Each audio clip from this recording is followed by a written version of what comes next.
은혜의 깊이가 더 깊어지는 것 같아요. 까먹으면 예외인데 하나님의 말씀을 배운 걸 잘 마음속에 간직해 두시면, 저희가 지난 학기에 구약 성경을 이렇게 쭉 배워왔잖아요. 레위기, 출애굽기 24장부터 레위기까지 이렇게 어떤 성막에 대한 부분, 제사에 대한 부분을 배웠고, 사실은 그것이 그냥 어렵게만 느껴지는 것인데 그걸 이제 대략적으로 윤곽을 잡았단 말이죠. 그리고 요즘에 새벽에 출애굽기 후반부를 19장부터 우리가 매일 말씀을 보고 있는데, 26장부터는 이제 성막에 대한 부분이 계속 나와서 제사장의 옷과 성막에 쓸 기물들을 이제 계속 만들어 나가요. 이제 그런 걸 하나하나 이제 머릿속에 두고, 이제 우리 전사님이 아까 인도한 찬양을 부르는데, 햇살보다 더 어떻게 하죠? 햇살보다 더 밝은 주님의 영광. 제가 이제 여러분에게 이제 성막을 설명할 때, 성막은 4개의 덮개로 덮여지잖아요. 그렇죠? 홍색, 청색, 자색, 배실로 꼰 이 수놓은 덮개를 먼저 덮고, 그 다음에 염소털로 덮고, 그 다음에 뭘 덮죠? 붉은 물들인 털로 덮고, 또 제일 마지막에 해달의 가죽으로 이렇게 덮으면, 사실은 이 4개의 덮개로 성막을 덮으면 안에는 빛이 하나도 안 들어오거든요. 그래서 성소에는 뭘 두냐면 등잔대를 두는 거예요. 이 등잔대는 그래서 24시간 켜 있는 것입니다. 그래서 제사장들이 이 등잔을 잘 관리를 해야 되는데, 지성소에는 불이 없어요. 근데 지성소에 불이 없는데 어떻게 그 대제사장이 거기서 직무를 행하느냐? 그때 이제 제가 뭐라고 설명드리냐면, 지성소에는 하나님의 임재가 있기 때문에 따로 불이 필요 없습니다. 그렇죠? 하나님의 영광 때문에 불이 필요 없는 거예요. 이제 천국에 가면 저와 여러분이 그 하나님의 영광을 보며 살거든요. 하나님의 햇살보다 더 밝은 주님의 영광이 거룩한 보좌 앞에 임재 안에 있다는 이 찬양을 드리는데, 그 제사장이 이렇게 성소로 들어가는, 지성소로 이렇게 들어가는 모습이 막 그려지는 거예요. 이게 성경 공부의 묘미 아니겠습니까? 그러니까 말씀을 아는 만큼 은혜가 깊어지고, 그래서 성경 공부를 많이 하셔야 돼요. 그래야지 설교가 이해되고 찬양의 가사 하나가 다 와닿지, 이게 없으면 그냥 뭐 말씀을 들어도 맹맹하고, 그냥 찬양을 해도 그냥 맹맹하고 아무 감동도 없는 거죠. 참 은혜가 됐어요. 오늘 말씀은 성막에 대한 얘기는 아닙니다. 여러분, 사실은 이 요한복음 4장의 사마리아 여인을 통해 보여주시는 말씀은 우리에게 이 땅에서 우리가 우리의 우선순위와 가치를 어디에 두고 살아야 되는지에 대한 아주 주옥 같은 말씀들을 포함하고 있는 놀라운 장입니다. 우리 인생에 아무런 소망도 꿈도 비전도 없이 살아가던 한 여인이 예수님을 만남으로 인해 그의 인생이, 그의 삶을 회복하는 모습을 보고, 그의 인생이 회복되는 모습을 보고, 그의 인생에 꿈과 소망이 생기는 이 모습을 보면서 우리가 세상의 사람들에게 어떤 메시지를 전해줘야 하는지, 무엇을 전해줘야 하는지를 알게 하는 본문이 오늘 요한복음 4장입니다. 제가 2003년도에 제자훈련 지도자 세미나를 처음 받은 것 같아요. 벌써 10년이 넘었네요. 2003년도에 제자훈련 지도자 세미나에서 누구를 만났냐면, 그 평택에서 그 당시에는 한 수백 명 정도 모이는 교회 담임 목사님이셨는데, 지금은 평택에서 수천 명 모이는 교회 담임 목사님이세요. 이제 평택 대강교회라고, 그 평택 지역에서 가장 그 평택 지역의 영성을 선도해가는 그런 건강한 교회인데, 이 평택 그 배창돈 목사님이라는 이분이 처음 제자훈련 지도자 세미나에 와서 이것을 배워가지고 이제 교회를 개척을 하신 거예요. 근데 그 허벌판에다가 교회를 개척하셨어요. 아무 집도 없고, 아무 그 인가가 있는 곳과는 멀리 떨어진 그냥 허벌판에다 진짜 교회를 개척하셨는데, 그 교회 멤버가 딱 2명 있었답니다. 제가 전에도 한번 말씀드린 적이 있는 것 같아요. 이 목사님과 사모님이 직접 전도한 이 2 여자가 있었는데, 이 2 여자가 어떤 여자냐? 한 여자는 이제 그 지역에서도 평판이 안 좋은 술집에 나가는 이제 여인이었어요. 그런데 예수님 믿게 됐어요. 전도받아서. 이제 2번째 그 여자는 어떤 분이었냐면, 학교 선생님인데, 여교사로 있는 분인데, 워낙 욕을 잘하고 싸움을 잘해서 아무도 그 지역에서는, 동네에서는 상종하지 않는, 선생님인데도 이렇게 욕을 잘하고 싸움을 잘해서 학생들도 싫어하고 학부모도 싫어하고 모든 동네 사람들이 다 싫어하는 이 2 여인이 목사님의 전도를 받아서 그 교회 멤버가 됐습니다. 이제 목사님은 처음부터 제자훈련으로 교회를 세워야겠다 싶어서 이 2 여인과 또 사모님까지 3사람을 놓고 제자훈련 1기를 시작을 한 거예요. 제자훈련에 목숨 걸어야 된다는 그 스피릿을 그 제자훈련 하는 목회자들은 가지고 있으니까 이제 정말 그 3사람을 놓고 목숨을 걸은 거예요, 이 목사님이. 뭐 더 다른 일 할 것도 없고 정말 이 3사람에게 뭐 올인을 한 거죠. 근데 그게 굉장히 중요한 것 같아요. 이 제자훈련 목회는 한 사람 목회거든요. 한 사람 한 사람에게 이 시간을 투자하고 관계를 투자하고 말씀을 투자하니까 변화가 되기 시작하는데, 이 여인들이 예수님을 믿기 시작하고 예수님을 믿고 은혜를 체험하기 시작하고 말씀의 은혜를 체험하면서 변화가 일어나기 시작을 한 거예요. 그래서 사실은 이 평택대강교회가 그 당시에, 제가 이제 훈련받을 당시에도 그렇게 그 지역에서 주변에 정말 아무것도 없어요. 그리고 몇 해 전에 전도폭발 훈련을 받으러 가봤는데 그때도 주변에 별로 없었어요. 그런데도 그 교회가 그렇게 큰 교회가 될 수 있었던 것에 아주 부흥의, 개척 초기의 부흥의 핵심이었던 것이 뭐냐면, 이 2 여인이 사람들로부터 손가락질 받고 사람들이 상종하고 싶어 하지 않던 이 2 여인이 말씀을 만나고 예수님을 인격적으로 만나면서 전도에 불이 붙은 거예요. 그래서 이 사람들이 삶이 변화되니까 이 사람들이 나가서 전하는 사람들마다 복음을 듣게 되고 교회로 인도되어서 이 2 사람이 개척 초기에 얼마나 많은 사람들을 교회로 인도했는지 모르는 거죠. 그래서 정말 가망 없을 것 같고 정말 기대할 수 없었던 이 2 사람이 사실은 그 교회의 부흥의 핵심이 되었습니다. 하나님의 뜻은, 하나님의 생각은 어디 있는지 참 모르는 것 같아요. 전혀 기대할 수 없는 사람이 말씀을 듣고 변화되니까 정말 그 교회가 부흥하는 아주 주춧돌이 되었던 것을 들었습니다. 여러분, 복음은 놀라운 능력입니다. 사람을 변화시키는 놀라운 능력을 가지고 있습니다. 절대로 변할 것 같지 않던 사람이 주님을 만나면, 복음을 만나면 변하게 되어 있습니다. 복음은 생명이기 때문에 그렇습니다. 예수님께서 사마리아에 들어간다는 사실, 그곳에서도 여인과 말씀을 나눈다는 사실은 정말 이해하기 힘든 충격에 가까운 일이었다는 것을 여러분 이미 잘 알고 계십니다. 사도행전 1장 8절 말씀에 오직 성령이 너에게 임하시면 너희가 권능을 받고 예루살렘과 온 유대와 사마리아와 땅끝까지 이르러 내 증인이 되리라고 말씀하신 것이 이제 사도행전이 시작되는데, 예수님이 승천하시고 그 명령을 남기고 가셨음에도 불구하고 굉장히 상당히 오랜 시간 동안 복음이 예루살렘에만 머물러 있다가 핍박 때문에 어쩔 수 없이 흩어지면서 사마리아에 빌립이라는 사람이 처음 복음을 전하기 시작을 했어요. 왜냐하면 그 당시에는 사람들의 인식 자체가 이 사마리아에는 유대인들에게 있어서는 이방의 땅인 거예요. 그들을 접촉하는 것은 유대인들에게 금기시 되어 있었던 거예요. 그러니까 이 틀을 깬다는 것이 그 당시에도 예수님이 오신 이후에, 예수님이 승천하신 이후에도 수십 년 동안 그것이 깨지지 않는 참 관행이었던 거예요. 그곳으로 복음을 전하러 가는 사람이 없었어요.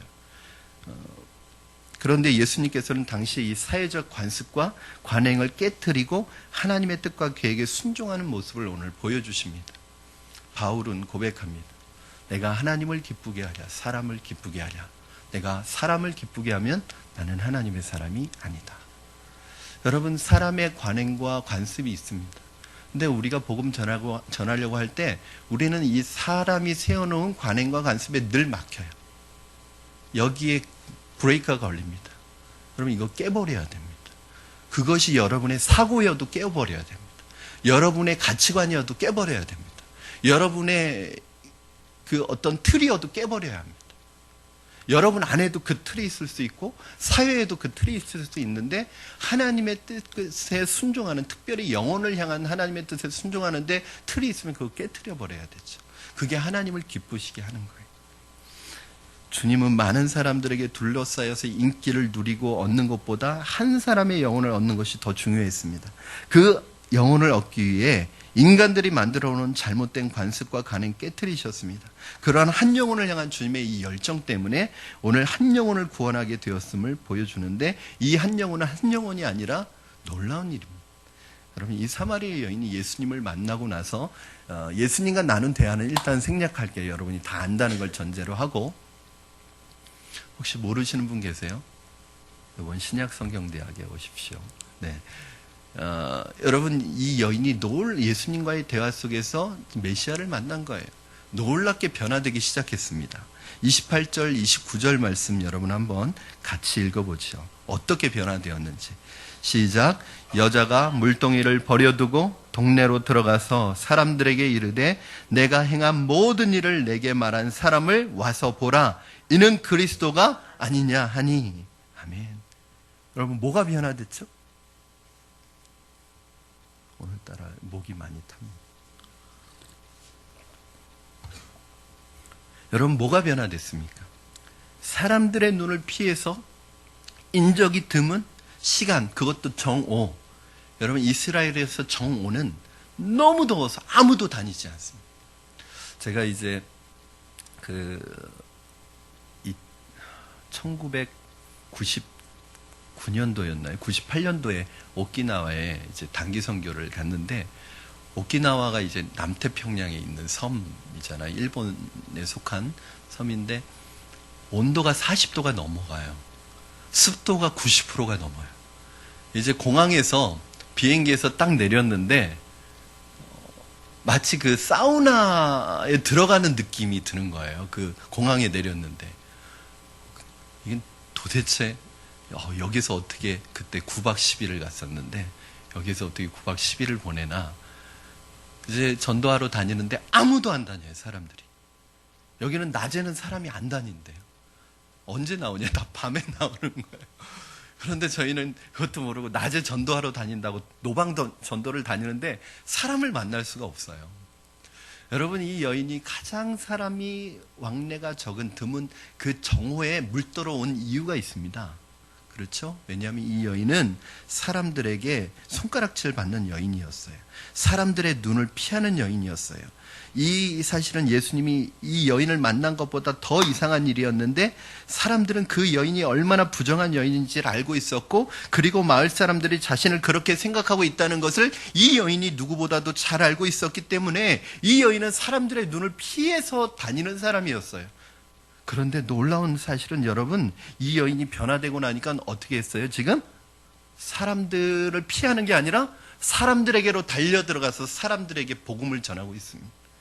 자신의 지난 과거와 상처와 아픔에 위축되지 않고 담대하게 세상 사람들 틈으로 들어갑니다. 그리고 자신이 그리스도, 즉 메시아를 만났다고 선포합니다. 저는 여기서 놀라운 사실을 발견하는 거예요.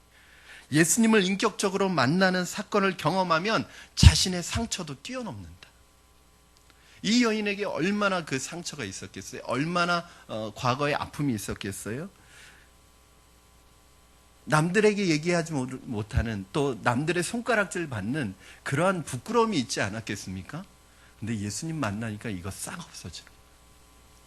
여러분, 아직도 상처를 가지고 계십니까? 아직도 아픔을 가지고 계십니까? 저는 예수님 만나면 이 상처가 없어지는 건 아니겠죠, 당장은. 그러나 내 마음속에 상처나 아픔이나 과거에 이 아픔이 있지만 이걸 뛰어넘을 수 있는 은혜를 주신다고 생각을 합니다. 여러분, 이 세상에서 내가 가장 귀한 분, 그분이 나를 귀하게 여기시고 내 과거, 내 상처, 내 아픔 다 아시고 품어주시기 때문에 다른 사람의 시선이나 다른 사람의 눈이 더 이상 의식되지 않는 거예요. 예수님을 만났어요. 예수님은 나를 다 알고 계시는 거예요. 내 과거를 다 알고 계시는 거예요. 그 주님이 나를 부르시는 거예요. 여러분, 그 주님을 만났는데 뭐가 위축이 되겠어요? 복음으로 변화된 사람의 영향력은 그 사람의 과거의 상처, 아픔을 뛰어넘어 다른 사람들에게 영향력을 미치는다는 사실을 오늘 발견하게 됩니다. 그러니까 참 신기한 일은 동네 사람들이 이 말을 듣고 예수님께로 나왔다는 사실이에요. 할렐루야. 여러분, 정상적으로 하면 이 여인이 말하는 거 듣고 나오겠어요? 안 나오겠어요? 비웃죠. 무시하죠. 누가 이 여인의 말을 듣겠어요? 그런데 놀라운 사실은 이 여인이 비난받고 이 손가락질 받고 사람들에게 부정한 여인으로 알려져 있었던 이 여인이 가서 복음을 전하는데, 주님을 전하는데 사람들이 다 나왔다는 거예요. 여러분 30절 말씀 한번 보실까요? 30절 시작. 그들이 동네에서 나와 예수께로 오더라. 아멘. 여러분, 내가 복음의 확신을 가지고 전하면 내 모습이 장애가 되지 않습니다. 우리는 꼭 내 모습 보여요. 그렇죠? 내가 복음 전하려고 할 때 내까지 게 무슨 복음을 전해. 내가 복음 전하려는 마음 주실 때 나나 잘해야지. 내가 지금 꼬락서니가 이런데 무슨 내가 복음을 전해. 주님께 집중하고 복음에 집중하는 게 아니라 복음 전하려고 할 때 자꾸 나에게 집중을 해요. 나도 제대로 못하는데 뭐. 여러분, 사람들이 나를 어떻게 볼까? 평상시에 내가 어떻게 했는데. 여러분, 이거 다 사탄의 장난입니다. 여러분, 예수님이 만나면 그 여인의 삶이 깨끗하지 않았어요. 사람들에게 욕먹었단 말이에요. 그러나 워낙 이 여인이 전하는 복음의 메시지가 확신이 있고 강력하니까 이 여인이 안 보이고 메시지가 보이더란 말이죠. 여러분, 예수님의 한 영혼을 소중하게 여기시는 이 구원의 열정이 한 사람의 삶을 바꾸어 버렸습니다. 그 변화의 역사가 한 사람의 변화로 끝나는 것이 아니라, 여러분, 내가 받은 복음이 진짜 복음이면 그 복음의 역사는 나로 끝나지 않습니다. 나 하나 변화시키고 그만두는 복음이 아닙니다. 그 복음은 한 사람을 변화시킬 뿐만 아니라 그 한 사람을 통해 수많은 사람들에게 영향력을 미치는 거죠. 여러분, 제가 늘 말씀드리는 일당백이 바로 이겁니다. 제가 섬기는 한 분 한 분의 영혼이 소중한 거예요. 여러분에게 맡겨진 여러분 순원 한 분 한 분이 소중한 거예요. 여러분, 지금 내가 맡고 있는 그 순원이 지금은 연약하고 지금은 넘어지고 지금은 째째하게 보일지 모르지만, 여러분, 그 영혼이 세워지면 그 사람이 어떤 역할을 할지는 아무도 모르는 거예요. 주님은 그 여인 속에 있는 그 여인의 겉에 보이는 그 부정하고 자신의 안에 있는 갈증을 남자로 해결하는 이 부정한 그것을 보신 것이 아니라 이 여인 안에 있는 진정한 목마름을 보신 거예요. 그 여인이 왜 그렇게 살았겠어요? 이제 다른 사람들은 그 여인의 행동을 비난하는 거죠. 부정하고 남자를 갈아치우는 여자, 한 남자로 만족 못하는 여자. 그런데 주님은 왜 그 여인이 갈증이 무슨 갈증인가가 주님에겐 들어온 거예요. 그 여인의 갈증은 남자에 대한 갈증이 아니었던 거예요. 쾌락에 대한 갈증이 아니었던 거예요. 영적인 목마름이었다는 거예요. 그걸 주님은 보시는 거예요. 사랑하는 여러분, 우리에게 맡겨진 한 사람 한 사람, 제가 섬기고 있는 여러분 한 사람 한 사람이 저에겐 너무 중요합니다. 여러분에게 맡겨주신 한 영혼 한 영혼 너무 중요합니다. 그 한 사람이 변화되면 그 한 사람의 변화로 인해 수백 명이, 수많은 사람이 변화될 수 있다는 것을 여러분 꼭 기억하시고, 한 사람도 그냥 무시하시면 안 됩니다. 좀 속썩이는 순원이 있을지라도 그 순원에 대해서 귀찮아하시면 안 돼요. 그 사람이 제일 변화되면 제일 큰일 할 사람. 여러분, 주일학교 아이들 중에서 가장 말썽 부리는 아이가 제일 큰일 할 아이. 그렇기 때문에 귀찮아하지 마세요. 그 아이 때문에 속상해하지 마세요. 한번 기대해 보세요. 하나님이 도대체 저 아이를 어떻게 쓰시려고 저렇게 만드셨을까? 한번 기대해 보세요. 여러분, 이전에 마을 사람들은 여인을 보기를 벌레를 쳐다보듯이 보았는데, 그 여인이 그리스도에 대해서 외치는 소리를 듣고 예수께로 나오고 있습니다. 이게 전도입니다. 전도는 주님께 집중하는 것이고 복음에 집중하는 거예요. 내 모습 때문에 자신감 잃으면 안 됩니다. 전도란 그리스도께서 이 땅에 왔다는 것을 선포하는 거예요. 예수가 메시아라는 것을 선포하는 거예요. 복잡하지도 어렵지도 않습니다. 많은 사람들이 전도를 훈련받은 소수의 사람들만이 할 수 있는 것으로 생각합니다. 전도는 지식이 출중하고 말을 잘하고 사회적으로 존경받는 위치에 있어야만 전도를 잘할 수 있다고 생각합니다. 물론 그것이 도움은 됩니다. 그러나 오늘 본문에 등장하는 이 여인은 학식이 높지도 않았습니다. 사람들로부터 존경받지도 않았습니다. 깨끗하지도 않았습니다. 여러분, 그런 제자훈련을 받은 것도 아니에요. 그런데 이 여인에게 한 가지 중요한 것이 있었습니다. 그게 뭐냐면 예수님을 인격적으로 만났다는 거예요. 만난 사람은 이길 수 없습니다, 여러분. 아무리 말 잘하고요, 아무리 신학적으로 학적인 얘기를 해도 안 통합니다. 여러분, 아무리 막 군대에 대해서 막 무용담을 늘어놓고 막 그래도요, 공수부대 갔다 온 사람이 내가 군대 갔다 왔다 그러면 아무도 말 못합니다. 여러분, 막 미국에 대해서 막 자기의 지식을 총동원해도 너 미국 갔다 와봤어? 한마디 하면 아무 말도 못합니다.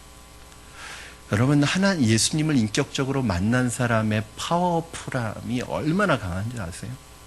신학 훈련 받아서 소용없어요. 전도 훈련 받아도 소용없어요. 예수님을 만나지 못하면.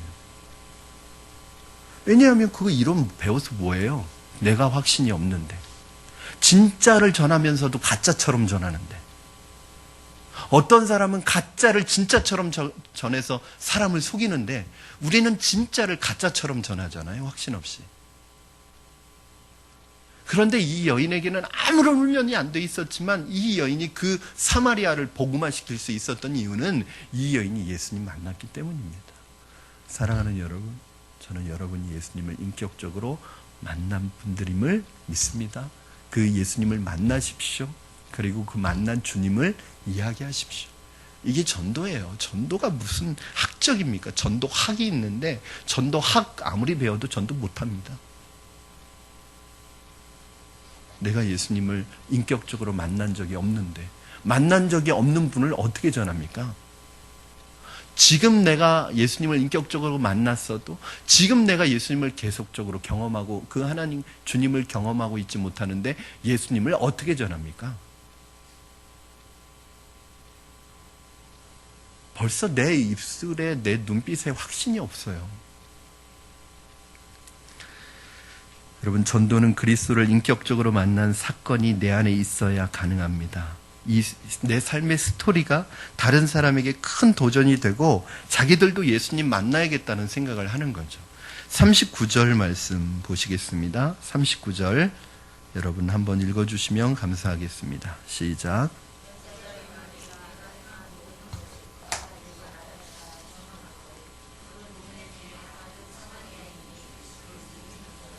할렐루야. 그 동네 그 많은 사마리아인들이 예수를 믿는지라. 여러분, 동네 사람들이 여인의 인도로 예수님에게 나왔고 그들 중에 많은 사람들이 예수님을 믿었습니다. 그리고 그들이 뭐라고 고백하냐면 이렇게 고백합니다. 42절 우리 같이 한번 읽겠습니다. 시작. 그 여자에게 말하되 이제 우리가 믿는 것은 내 말로 인함이 아니니 이는 우리가 친히 듣고 그가 참으로 세상의 구주신 줄 알미라 하였더라. 아멘. 여인은 그냥 그가 만난 예수님을 담대하게 자랑했을 뿐입니다. 비록 자신의 부끄러운 삶도 공개해야 했고 드러내야 했지만 그것에 개의치 않고 이 땅에 오신 예수님을 자랑했습니다. 이 일이 동네 사람들에게 도전이 된 거예요. 왜요? 여러분, 웬만해선 자기 수치를 드러내고 자기 부끄러움을 드러내는 거 쉽지 않습니다. 왜냐하면 인간에게는 이 자존심. 여러분, 우리가 자존심이 얼마나 센지 아세요? 한 가지 기억하십시오. 영적인 자존심이 아니라 내 인간적인 자존심 가지고 있는 사람은 절대 주님의 은혜 경험할 수 없습니다. 그거 탈탈 털어버리셔요. 왜냐하면 자존심은 내가 아직 안 죽었다는 뜻이에요.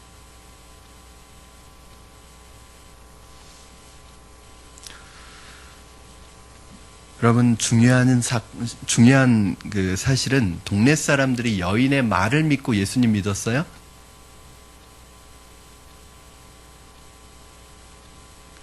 여인의 말을 믿고 예수님 믿었어요?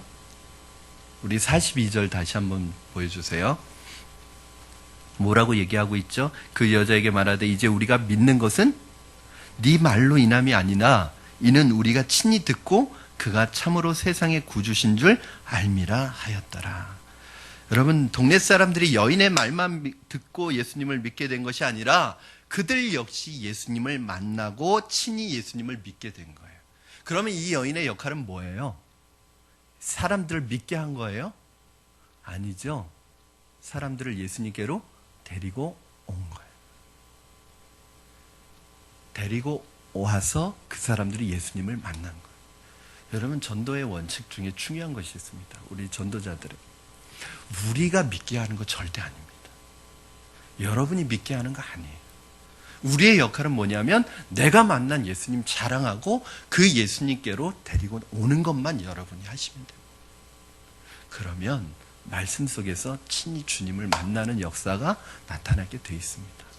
사랑하는 여러분, 저는 오늘 여러분 안에 이 사마리아 여인의 변화가 여러분 안에 일어나기를 주님의 이름으로 축원합니다. 이 변화가 사마리아 여인의 변화가 아니라 여러분의 변화가 되기를 주님의 이름으로 축원합니다. 아멘 안 하세요? 이런 건 좀 아멘 좀 하세요. 왜 이렇게 아멘을 아끼세요? 제가 아멘 강조하지는 않지만 좀 아멘 할 땐 뿔을 드셨나? 아멘 할 땐 좀 아멘 좀 하셨으면 좋겠어요. 아멘 안 하시면 저한테 화난 걸로 알 거예요. 저한테. 여러분, 두 번째는 먹을 것을 구하러 갔다, 제자들이 먹을 것을 구하러 간 사이 일어난 일이거든요. 먹을 것을 구하러 갔던 제자들이 돌아왔는데 이 돌아오고 여인이 마을 사람들에게 예수님을 알리러 간 사이에 예수님과 제자들 사이에 난해한 대화가 오고 가고 있습니다. 제자들이 예수님께 음식을 드리자 예수님께서 동문서답을 하시는데 32절 말씀을 우리 한번 같이 읽겠습니다. 32절 시작. 이르시되 내게는 너희가 알지 못하는 먹을 양식이 있느니라. 아멘. 제자들이 예수님이 배고프시고 고나하신 걸 알고 식사를 구하러 갔다 온 거예요. 그런데 그 식사를 구해가지고 왔는데 예수님이 뭐라고 하시냐면 나는 너희에게 너희들이 알지 못하는 양식이 내게 있다. 이 말씀을 하시니까 제자들이 뭐라고 그래요? 33절 시작. 제자들이 서로 말하되 누가 잡수실 것을 갖다 드렸는가 하니. 그러니까 누가 잡수실 것을 갖다 드렸나? 그러니까 제자들과 예수님 코드가 이게 안 맞는 거예요. 근데 예수님이 34절에 이제 제자들이 예수님 뭐 우리가 모르는 맛있는 거 드셨나? 누가 갖다 드렸나? 라고 생각할 때 예수님이 뭐라고 말씀하시냐면 34절에 이렇게 말씀하십니다. 나의 양식은 나를 보내신 이의 뜻을 행하며 그의 일을 온전히 이루는 이것이니라. 아멘. 그러니까 내가 너희들이 알지 못하는 양식이 내게 있는데 그 양식은 뭐냐면 나를 보내신 이 하나님의 뜻을 행하고 그의 뜻을 온전히 이루는 것이 나에게 양식이다. 그러면 신명기 8장 3절 말씀에 어떤 말씀이 있죠? 사람이 떡으로만 살 것이 아니요 하나님의 입에서 나오는 말씀으로 살 것이니라. 이런 말씀이 있습니다. 예수님은 하루 세끼 먹는 문제보다 생계를 위해 맹목적으로 살아가는 것보다 더 중요한 것이 있었는데 그것이 뭐냐면 하나님의 뜻을 이 땅에 이루는 거예요. 이걸 우리가 두 글자로 뭐라고 그러죠? 사명이라고 합니다. 사명. 하나님이 보내신 뜻. 여러분 왜 살고 계세요? 저는 왜 살고 있죠? 먹기 위해서 사십니까? 살기 위해서 먹습니다.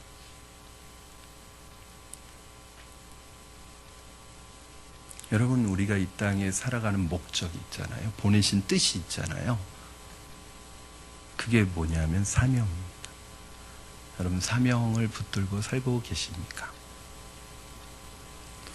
예수님의 사명 뭐냐면 복음 증거의 사명입니다. 한 영혼에게 보내심 받은 그 영혼에게 복음을 전하는 이 사명.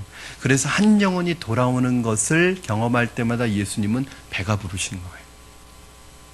여러분, 그 사마리아 누구에게도 복음 전하지 않던, 누구도 와서 복음 전하지 않던 그 복음의 불모지에 그 죽어가던 영혼들이 지금 예수님으로 말미암아 복음화가 됐어요. 예수님 배가 부르시겠습니까? 안 부르시겠습니까? 그거는 그 의미랑 틀린 의미 아닙니까?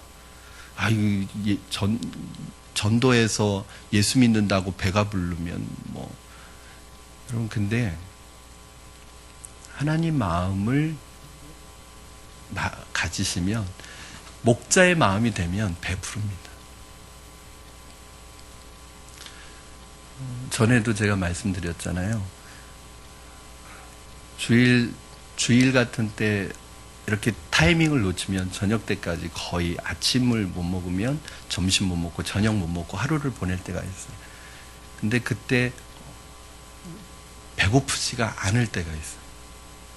뭐냐면 새신자가 많아가지고 새신자 만나느라고 시간이 없어서 밥을 못 먹으면, 그리고 제자 훈련하고 말씀으로 가르치느라고 밥 못 먹으면 사실 배 안 고픕니다. 우리 권사님들이 워낙 걱정이 되셔서 이렇게 먹을 것을 자꾸 갖다 주셔서 그거 참 감사하지만, 사실은 안 갖다 주셔도 사실은 힘이 납니다. 왜냐하면 저에게는 여러분이 모르는 양식이 있습니다. 뭐냐면 한 영혼이 예수 믿고 돌아오는 그것을 보면 목자는 배가 부른 거예요. 안 먹어도 배가 부릅니다. 사실은. 여러분도 그런 경험 있으시죠? 내가 전도한 사람이 주님의 은혜 가운데 이렇게 나아오고 그 주님의 은혜 가운데 하나님을 믿는 이것을 보면 사실은 배가 부르죠. 이런 피곤하고 졸리신 가운데서 하나님의 뜻을 행하는 것을 즐거워하셨습니다. 제자들이 구해온 음식을 앞에 두고 예수님이 굳이 이 말씀을 하시는 이유가 무엇일까요? 육신의 필요를 채우는 일보다 하나님의 뜻에 순종하는 것이, 사명 감당하는 것이 더 중요하고 우리에게 있어서 우선순위라는 것을 가르쳐 주시기 위해서입니다. 우리는 배고픈 것은 못 참아요. 그러나 영적인 배고픔은 느끼지를 못해요. 뭔가 문제가 있는 거죠, 영적으로. 마태복음 6장 33절 말씀을 보면 너희는 먼저 그의 나라와 그의 의를 구하라. 그리하면 이 모든 것을 너희에게 더하여 주시리라. 아브라함의 종이 아브라함을 대신해서 이삭의 아내를 구하는 사명을 가지고 집을 떠났습니다. 그런데 아람에 와서 그 여인을 만나죠. 그리고 그 여인의 집으로 초대를 받아서 이제 진수성찬이 벌어졌습니다. 귀한 손님이 온 거잖아요. 그런데 이 종이 뭐라고 얘기하냐면, 내가 여기에 온 목적을 말하기 전에는 한 입도 손에 대지 않겠다. 여러분, 금강산도 식후경이라고 중요한 일이면 우리는 먹고 하잖아요. 그렇죠? 근데 이 종에게 있어서 자기가 이곳에 보내진 사명 감당하기 전에는, 그것을 완수하기 전에는 내가 먹지 않겠다, 그렇게 얘기합니다. 먹는 것이 중요하지만 자신의 본래 사명, 자신의 하나님의 뜻을 이루는 것이 더 중요하다는 사실을 제자들에게 말씀하고 계시는 거예요. 근데 제자들의 반응이 재밌습니다. 무슨 말인지 이해를 못하는 거예요. 여러분, 세상적인 것에 생각이 말려있는 사람들은 영적인 것을 얘기해도 알아듣지 못합니다. 잘 분별하지 못해요. 무슨 얘기니 하는지 모릅니다. 오늘날 하나님의 말씀이 없어서 들리지 않는 것이 아니라 하나님의 말씀을 알아듣지 못해서 말씀이 없는 시대입니다. 제자들은 사마리아인에 대한 관심도 없고 사마리아 사람들의 영혼 구원에 대한 관심은 더더욱 없으니까 이 말을 해도 이 말이 이해가 되지 않는 거예요. 여러분, 교회에서 일할 때도 영적인 관심으로 바라보아야 하는데 자꾸 세상의 실리적인 면을 판단하는 경향이 있습니다. 우리 교회는 그렇지 않지만 교회에서 많은 사람들이 세상적인 생각으로 교회를 보니까 영적인 것을 이해하지도 못하고 세상적인 것을 가지고 판단하는 거예요. 내가 세상에서 한 가닥 한다는 거죠. 내가 세상에서 사장인데, 내가 세상에서 그래도 이 분야에서 내가 그래도 한 가닥 하는 사람인데, 물론 그분의 재능과 그분의 그 은사를 무시하는 건 아닙니다. 그러나 교회는 세상적인 것 가지고 운영되는 게 아니에요. 새 회사를 운영하는 경영 방식 가지고 교회를 운영해요? 기도는 안 하면서? 만약에 여러분 목사인 제가 학교에서 배운 공부 가지고, 글 가지고, 지식 가지고 교회를 운영해요? 기도하지 않으면서? 말도 안 되는. 누가 저를 따라오겠습니까? 제자들은 이해를 못하는 거예요. 영적인 얘기를 해도 그럴 수밖에 없습니다. 육은 육이요 영은 영이니 영적으로 나야 한다는 말을 이상하게 여기지 말아라.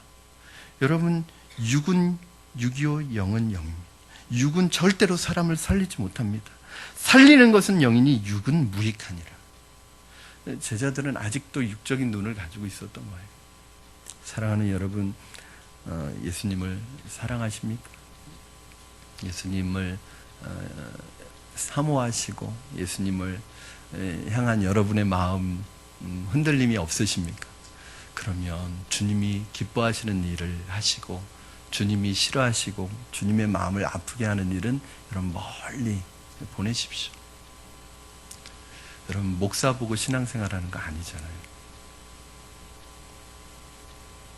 여러분 목사라는 위치가 참 중요한 위치인 것 같아요. 저도 자꾸 그 부분을 스스로도 그렇고 성도님들에게 목사의 위치가 말씀을 전하는 자이기 때문에 여러분이 귀하게 여겨주시는 것은 참 감사하지만 목사라는 위치가 개인적인 우상화가 되면 굉장히 위험한 자리예요. 잘 돼도 위험하고 목사한테 실망해도 위험합니다. 목사한테 실망하면요 말씀이 안 들려요. 하나님의 말씀을 전해도 말씀으로 듣지 않아요. 여러분 목사에게 실망해도 문제지만 목사를 추종해도 어떤 문제가 일어나는지 아세요? 하나님의 말씀을 안 전하고 목사의 얘기를 해도 하나님의 말씀으로 받아들여요. 여러분 저는 여러분에게 영적인 귀가 열리기를 주님의 이름으로 축원합니다. 그래서 정말 육은 육이고 육은 무익, 살리는 것은 영이니 여러분 영적인 분들이 되셔야지 주님의 이 말씀을 이해할 수가 있어요. 여러분 마지막으로 주님이 비전을 보여주십니다. 이제 제자들에게, 이 알아듣지 못하는 제자들에게 주님의 진짜 마음속에 있는 큰 그림을 보여주시는 거예요. 야, 나 지금 배고픈 것 때문에 지금 그러는 거 아니야. 내가 너희들 모르는 거 꽁쳐놓고 뭐 먹고 있는 거 아니야. 내가 진짜 내 영적인 양식은 뭔지 알아? 바로 이거야 하면서 비전을 보여주십니다. 35절, 36절 말씀 우리 같이 한번 읽겠습니다. 35절, 36절 시작. 너희는 넉 달이 지나야 추수할 때가 이르겠다 하지 아니하느냐. 그러나 나는 너희에게 이르노니 너희 눈을 들어 밭을 보라. 희어져 추수하게 되었도다. 거두는 자가 이미 삭도 받고 영생에 이르는 열매를 모으나니 이는 뿌리는 자와 거두는 자가 함께 즐거워하게 하려 함이라. 아멘.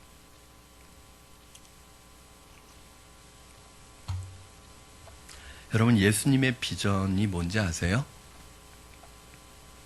예수님이 지금 뭘 보고 계시는지 아세요? 눈을 들어 밭을 보라. 희어져 추수하게 되었다. 이게 예수님의 비전입니다. 여러분 말씀 속에 담겨있는 의미는 이 뜻이죠. 눈을 들어 보라. 지금 죽어가는 수많은 영혼들이 보이지 않느냐. 이미 추수가 돼서 곡식이 그냥 추수를 기다리고 있는 거예요. 낯을 대기만 하면 다 거둘 수 있는 거예요. 그런데 문제는 일꾼이 없는 거예요. 일꾼이. 여러분 장로님 추수 시기를 놓치면 그냥 놔두면 어떻게 됩니까? 지금 주님은 마음이 급하신 거예요. 추수 시기를 놓칠까봐. 지금 그냥 낫을 대기만 하면, 추수만 하면 되는데, 휘어져서 이제 추수하게 되었는데, 곧 일할 일꾼이 없는 거예요. 이게 주님의 눈에는 보이는 거예요. 여러분, 비전은 멀리 그리고 높이 보는 것입니다. 남이 보지 못하는 것 보는 것입니다. 저는 여러분에게 지금 휘어져서 추수가 때가 돼서 익어서 고개를 숙이고 있는 이 벼가 보여지기를 주님의 이름으로 축원합니다. 이게 비전이에요, 여러분. 여러분, 세상에 죽어가는 영혼들에게 영원히 목마르지 않는 생수, 영원히 배고프지 않는 양식을 먹이는 것이 주님의 비전입니다. 주님이 뭐라고 그러세요? 넉 달이라는 시간은 씨를 뿌리고 난 후에 추수할 때까지 시간을 말합니다. 농부가 씨를 뿌리고 넉 달이 지나면 추수할 시기가 되는데, 예수님께서 지금 추수할 때라고 말씀하심. 이 추수할 시기를 놓치면 농사를 망치게 됩니다. 우리는 눈앞에 펼쳐져 넓은 들에 익은 곡식들이 여러분 지금 우리 도처에 깔려 있습니다. 여러분, 목동에 깔려 있습니다. 여러분 이웃에 깔려 있습니다. 이 주변에 여러분 한번 기도하면서 한번 보세요. 지금 말씀이 없어서, 영혼이 갈급해서 나 좀 살려달라고, 나 좀 구원해달라고, 내게 복음이 필요하다고 외치는 사람이 얼마나 많은가. 여러분, 이게 보여져야 합니다.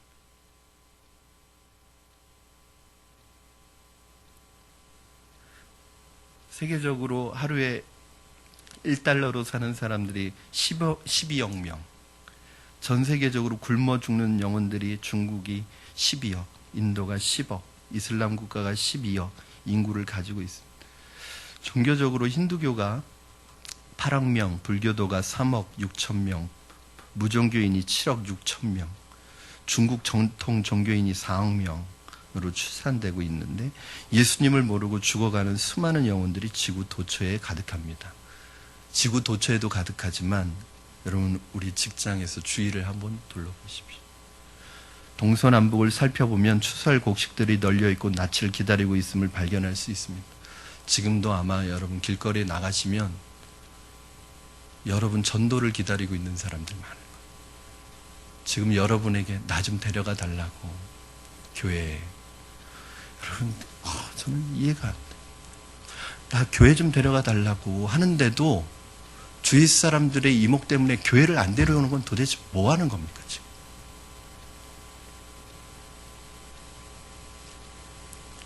아니, 지금 영혼이 죽겠다고 나를 교회에 데려가 달라고 하는데 뭐가 지금 내 틀을 깨야 되죠?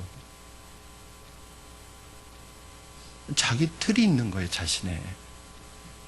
우리 교회 얘기가 아닙니다. 이게 안타까운 거예요.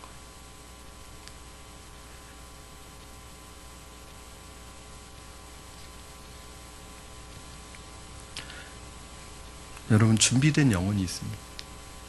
나가서 만나보시고, 또 나가서 여러분 주위에 특별히 신호를 보내는 사람들이 있잖아요. 영적인 신호. 그러니까 육적이면 이 영적인 신호가 안 보이죠. 느껴지지 않죠. 그런데 나한테 계속 신호를 보내는 사람들이 있잖아요. 그러니까 이게 기도하지 않는 사람은 이게 안 보인다니까요. 영적으로 민감하고 예민하지 않으면 그 사람들의 도와달라는 이 손짓이 그 도와달라는 영혼의 손짓으로 안 보인다니까요. 귀찮은 손짓으로 보이죠.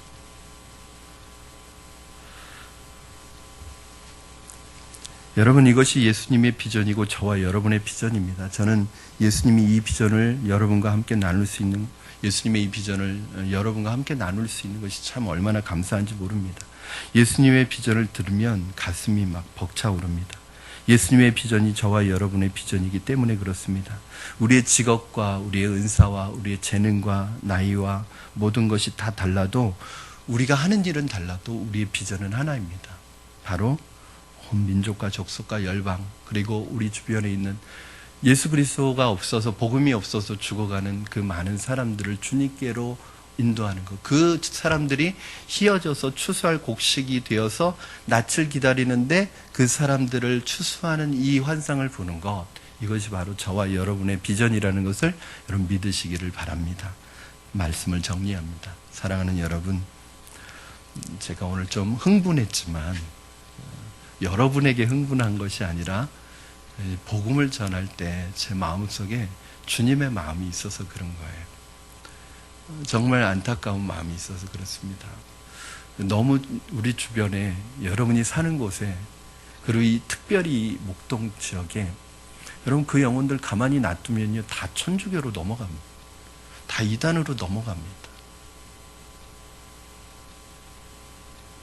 신앙을 쉬고 있는데 교회에 상처받아서 목회자한테 상처받아서 교인에게 상처받아서 신앙을 쉬고 있는데 우리가 그 영혼들 추수하지 않으면 안 됩니다.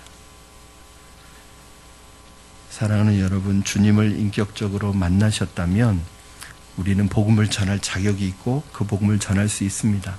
복음 전도는 단순히 그리스도에 대한 신학적인 교리를 체계적으로 풀어서 말하는 것이 아니라 내가 만난 예수님을 말씀과 함께 스토리로 전하는 것입니다.